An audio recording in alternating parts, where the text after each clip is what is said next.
As excitement builds on the Space Coast to watch just the second launch of Blue Origin's New Glenn rocket, the FAA says we actually might start seeing less launches around here. I'm your Cape Canaveral community correspondent, James Sparvero. Now, I know that sounds ironic considering 2025 has been another year for record launch pace, but listen to what Director Brian Bedford said, talking about less planes going to fly now because of the government shutdown and overworked air traffic controllers. This is going to go beyond commercial airspace. It's going to include restrictions on space launches. Now, that's all the FAA director said Wednesday about restricting launches, so we don't know what the implications are just yet. Things are definitely being impacted. But when I talked to one of my local space sources, Dr. Ken Kramer, who's the editor of spaceupclose.com, he explained giving some air traffic controllers some well-deserved time off means there's less of them working to make sure planes and rockets don't collide.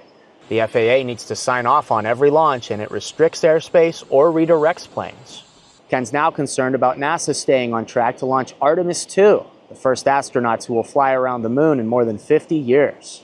They originally had April as a target date. They moved it up to February, and then the shutdown began. It seems very unlikely now, from what I'm hearing, that February is going to happen. Here's what Congressman Mike Karadopoulos told us when the shutdown started a month ago. That Artemis II mission is our first time going around the moon with astronauts since 1972. That is still on schedule. Nothing changes whatsoever. Thursday, I requested a new interview with the congressman so I can ask him if he still thinks Artemis II won't be affected.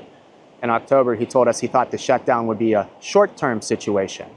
We're losing American leadership in space and science because of these budget cutbacks. Blue Origin's launch attempt Sunday is a science mission to study Mars.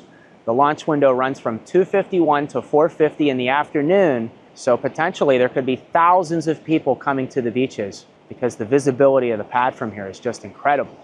It'll be nice. It'll be a lot of people, I imagine. That's the cool thing about Blue Origin. We're in the catbird seat for sure. And our coverage of the mission and the ongoing shutdown's impact on future launches potentially will continue on clickorlando.com.